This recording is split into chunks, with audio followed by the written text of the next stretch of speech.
Hrvatska knjižnica za slijepe gotovo 60 godina omogućava pristupačnu knjižničnu građu slijepim i slabovidnim osobama.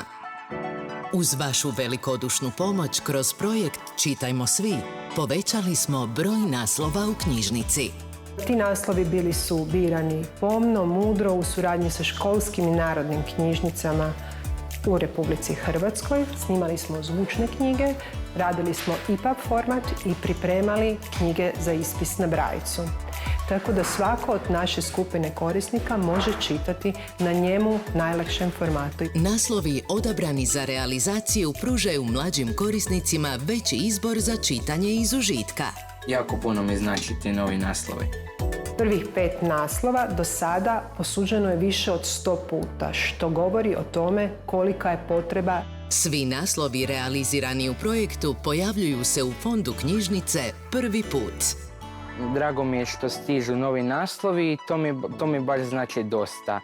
I ne znam kako da vam se zahvalim, iskreno od srca puno hvala. Volim vas.